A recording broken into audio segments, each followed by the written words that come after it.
யாத்ராகமம். இந்த புஸ்தகத்தை படிப்பதற்கு முன் அதன் பின்னணி, வரலாற்று சூழ்நிலை, எழுதியவர், எழுதப்பட்ட சூழ்நிலை, எழுதப்பட்ட காலம், எழுதப்பட்டதன் நோக்கம், அதன் உள்ளடக்கத்தை பற்றிய ஒரு கண்ணோட்டம், அதன் சிறப்பு அம்சங்கள், அதில் வலியுறுத்தப்படும் காரியங்கள், புதிய ஏற்பாட்டில் அது எப்படி நிறைவேறியது என்பதை பற்றி தெரிந்து கொள்ளலாம். இதை பார்த்துவிட்டு நாம் இந்த புஸ்தகத்தை வேதாகமத்தில் வாசிக்கும் போது இன்னும் ஆழமாக தேவனுடைய வார்த்தையின் சத்தியங்களை தெளிவாகவும் எளிதாகவும் புரிந்து கொள்ள முடியும். யாத்ராகமம் புஸ்தகத்தை எழுதியவர் மோசே. இதன் மைய கருத்து மீட்பு. எழுதப்பட்ட காலம் கிமு 1445 முதல் 1405 வரை. யாத்ராகமம் புஸ்தகத்தின் பின்னணி பற்றி முதலில் பார்க்கலாம். ஆதியாகமம் புஸ்தகத்தில் ஆரம்பிக்கப்பட்ட வரலாறு இந்த யாத்ராகம புஸ்தகத்திலும் தொடர்கிறது. யாத்திராகமம் பெயர் கிரேக்க சொல்லாகிய எக்ஸடஸ் என்னும் சொல்லிலிருந்து வந்தது. இதன் பொருள் வெளியேறுதல் அல்லது புறப்படுதல் என்பதாகும். இஸ்ரவேல் ஜனங்கள் எகிப்தின் அடிமைத்தனத்தில் இருந்து தேவனுடைய வல்லமையால் விடுவிக்கப்பட்டு அந்த நாட்டில் இருந்து தேவனுடைய மக்களாக புறப்பட்டு வெளியேறியதை இது குறிக்கிறது. மோசேதான் இந்த புஸ்தகத்தின் ஆசிரியர் என்பதை யாத்ராகமம் 17:14, 24:4, 34:27 வசனங்கள் நமக்கு தெளிவுபடுத்துகின்றன.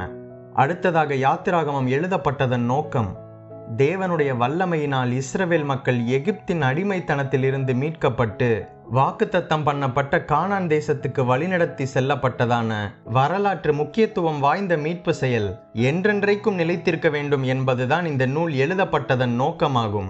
மேலும் இந்த இஸ்ரவேல் மக்கள் தேவனால் தெரிந்து கொள்ளப்பட்ட அவருடைய சொந்த ஜனம் என்று நாம் அறிவோம்.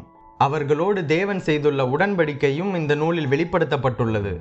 தேவன் படிப்படியாக தம்மை வெளிப்படுத்துவதும் இறுதியாக இயேசு கிறிஸ்துவிலும் புதிய ஏற்பாட்டிலும் முடிவடைகிறதை இணைத்து காட்டும் மிக முக்கியமான பதிவாக இந்த புஸ்தகம் அமைந்துள்ளது. அடுத்ததாக யாத்திராகமம் பற்றி ஒரு கண்ணோட்டம். யாக்கோபின் சந்ததியார் எகிப்து தேசத்தில் பட்ட உபத்திரவம், அடிமைத்தனம், ஒடுக்கப்படுதல், குழந்தைகள் கொலை செய்யப்படுதல் போன்ற கொடுமை காட்சிகளோடு இந்த நூல் தொடங்குகிறது. இந்த நூலின் முடிவில் தம்மால் மீட்கப்பட்ட மக்கள் மத்தியில் தேவனுடைய பிரசன்னம், வல்லமை, மகிமை ஆகியவை வெளிப்படுகிறது. யாத்திராகமம் நூல் 3 பெரிய பகுதிகளாக அமைந்துள்ளது. முதல் பகுதியில் 1 முதல் 14 அதிகாரங்களில் இஸ்ரவேலர் எகிப்தில் யோசேப்பை அறியாத ஒரு அரசனின் கீழ் கொடுமைகள் அனுபவிப்பதையும் தேவன் தமது மகத்துவமுள்ள வல்லமையினாலும் ஓங்கிய புயத்தினாலும் தம்முடைய நியாயத்தீர்ப்பு செயல்களினாலும் தமது சொந்த மக்களை விடுவிப்பதையும் காண்பிக்கின்றது. இஸ்ரவேல் வரலாற்றில் யாத்திராகமத்தில் காணப்படும் முக்கிய ஞாபகார்த்தமான நிகழ்ச்சிகளாக மோசேயின் பிறப்பு, பாதுகாப்பு, தகுதிப்படுத்துதல், எரியும் முட்செடியில் மோசேயின் அழைப்பு, எகிப்தியருக்கு நடந்த 10 வாதைகள், பஸ்கா, செங்கடல் பிளந்து அதன் வழியே கடந்து செல்லுதல் ஆகியவைகளாகும். இஸ்ரவேலர் எகிப்தில் இருந்து வெளியேறி புறப்படும் பயணம் பழைய ஏற்பாடு முழுவதிலும் பழைய உடன்படிக்கையின் மீட்பு செயலாக கருதப்படுகிறது. இரண்டாவது பகுதியில் அதிகாரங்கள் 16 முதல் 18 வரையிலான பகுதி இஸ்ரவேல் மக்கள் சீனாய் மலையை போய் சேரும் வரை வனாந்தரத்தில் பெற்ற அனுபவங்களை விவரிக்கிறது. மீட்கப்பட்ட தமது மக்களை தேவன் மேகஸ்தம்பம் மற்றும் அக்கினி ஸ்தம்பத்தை கொண்டு வழிநடத்தினார். வழியில் அவர்களுக்கு வானத்து மன்னா, காடைகள், நல்ல தண்ணீர் கொடுத்ததோடு தேவனுக்கு கீழ்ப்படிந்து விசுவாசத்துடன் வாழ அந்த மக்களுக்கு பயிற்சி அளித்தார். மூன்றாவது பகுதியில் அதிகாரங்கள் 19 முதல் 40 வரையிலும் சீனாய் மலையில் இஸ்ரவேலருக்கு அநேக விஷயங்களில் தேவன் கொடுத்த வெளிப்பாடுகளின் விவரம் பற்றி பதிவு செய்யப்பட்டுள்ளது. குறிப்பாக தேவன் தமது மக்களுடன் செய்து கொண்ட உடன்படிக்கை, இஸ்ரவேல் ஜனங்கள் கண்டிப்பாக கடைபிடிக்க வேண்டிய 10 கட்டளைகள், தேவனுடைய வாசஸ்தலமும் தேவன் வாசமாயிருந்து தமது மக்களை சந்திக்கும் ஆசரிப்பு கூடாரமும், உடன்படிக்கை பெட்டி செய்தல் மற்றும் ஆசாரியத்துவம் பற்றியும் யாத்திராகமத்தில் சொல்லப்பட்டுள்ளது. கடைசியாக ஆசாரிப்பு கூடார வேலை முடிக்கப்பட்டு அது தேவனுடைய மகிமையால் நிரப்பப்பட்டதுடன் இந்த யாத்திராகமம் புஸ்தகம் முடிவடைகிறது. அடுத்ததாக இந்த யாத்திராகமம் புஸ்தகத்தின் சிறப்பு அம்சங்கள் பற்றி பார்க்கலாம். யாத்திராகமம் புஸ்தகத்தில் 5 சிறப்பு அம்சங்களை காண்கிறோம். முதலில் இஸ்ரவேல் ஒரு தேசமாக உருவாகியதை வரலாற்று சூழ்நிலைகளுடன் விளக்குகிறது. இரண்டாவதாக இதில் 10 கற்பனைகள் அடங்கியுள்ளன.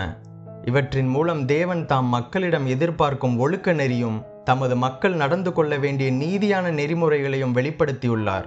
இது பின்னால் வெளிப்படுத்தப்பட்ட வேதாகம அறநெறிக்கும் வாழ்க்கை வழிகளுக்கும் அடிப்படையாக அமைகிறது.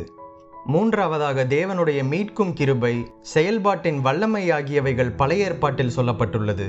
ஆனால் அவற்றின் தன்மையை விளக்குவதில் யாத்திராகமம் புஸ்தகம்தான் முதலாக உள்ளது.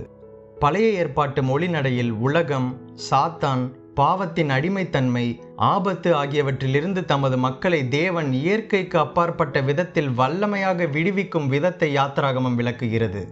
நான்காவதாக, யாத்திராகமம் புஸ்தகம் முழுவதிலும் தேவனை பற்றிய மாட்சிமையான வெளிப்பாடு அடங்கியுள்ளது. மிக சிறந்த பண்புகள் கொண்ட தேவனுடைய மேன்மைகளாக அவர் உண்மையுள்ளவர், இரக்கமுள்ளவர், நம்பப்படத்தக்கவர், பரிசுத்தமானவர், சர்வ வல்லமையுள்ளவர் என்பதையும், ஆற்றல் படைத்த அரசர்களுக்கும் வரலாற்றுக்கும் அவரே ஆண்டவர் என்பதையும், மீட்கப்பட்டவர்களுடன் உடன்படிக்கை செய்யும் மீட்பராகவும், அவருடைய கற்பனைகளிலும் நியாய தீர்ப்புகளிலும் வெளிப்படுத்தப்பட்டபடி அவர் நீதியும் நியாயமும் உள்ளவர் என்பதையும், தமது மக்கள் மத்தியில் ஆசரிப்பு கூடாரத்தில் இறங்கிய பிரசன்னமாகிய உன்னதமான தேவனாகிய அவர் மக்களால் பயபக்தியுடன் ஆராதிக்கப்படத்தக்கவர் என்பதையும் யாத்திராகமம் வெளிப்படுத்துகிறது. ஐந்தாவதாக, தேவன் தமது மக்களை அற்புதமாக மீட்டதன் பின்பு அவர்கள் உண்மையான ஆராதனை எப்படி செய்ய வேண்டும், ஏன் ஆராதிக்க வேண்டும், எதை ஆராதிக்க வேண்டும் என்பதையும் யாத்திராகமம் வெளிப்படுத்துகிறது. இஸ்ரவேலை விடுவிக்க பார்வோன் ஒப்புக்கொள்ளும்படி தேவன் எகிப்தின் மீது 10 வாதைகளை அனுப்பினார். இதனால் இஸ்ரவேலர் தங்கள் மெய் தேவனை அறிந்து கொண்டார்கள். எகிப்தியர் தங்கள் பொய்யான தேவர்களையும் அறிந்து கொண்டார்கள். இந்த சம்பவத்தில் வரும் பார்வோன் அமென்ஹொடோப் II என்பவன். இவன் எகிப்தை கிமு 1447 முதல் 1421 ஆண்டுகளில் ஆட்சி செய்தவன். எகிப்து மக்கள் தண்ணீர், தவளை, வெட்டுக்கிளி, அக்கினி, கல்மலை போன்ற அநேக கடவுள்களை அந்த காலத்தில் வணங்கி வந்தார்கள். இந்த 10 வாதைகளுக்கு பின்னர் எகிப்தியர் தங்கள் பொய்யான தேவர்களை அறிந்து கொண்டார்கள்.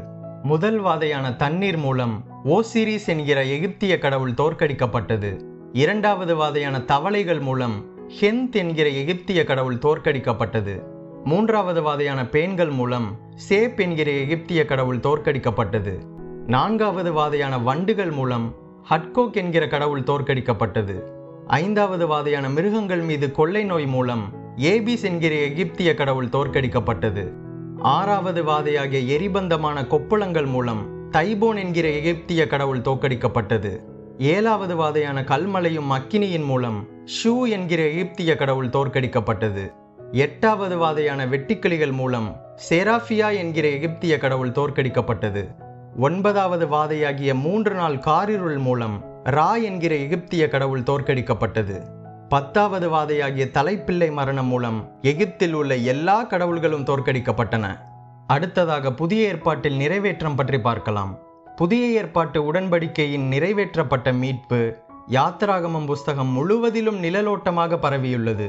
முதல் பஸ்கா, செங்கடலை கடந்து செல்தல், சீனாய் மலையில் 10 கற்பனைகள் ஆகியவைகள் பழைய உடன்படிக்கைக்கு உரியவைகள். இயேசுவின் மரணம், இயேசுவின் உயிர்த்தெழுதல், பெந்தகோஸ்தே நாளில் பரிசுத்த ஆவி அருளப்படுதல் ஆகியவைகள் புதிய உடன்படிக்கைக்கு உரியவைகள். புதிய ஏற்பாட்டில் உள்ள இயேசு கிறிஸ்துவையும் மீட்பையும் முன்னடையாளமாக யாத்திராகமத்தில் மோசே, பஸ்கா, செங்கடலை கடந்து செல்லுதல், மன்னா, கண்மலையும் தண்ணீரும், ஆசரிப்பு கூடாரம், பிரதான ஆசாரியன் மூலம் யாத்திராகமத்தில் குறிப்பிடப்பட்டுள்ளது. மேலும் பல வேதாகம தகவல்களை அறிய நம் தமிழ் பைபிள் விஸ்டம் சேனலுக்கு சப்ஸ்கிரைப் செய்யுங்கள். எங்களோடு இணைந்திருங்கள். ஆண்டவர் உங்களை ஆசீர்வதிப்பாராக.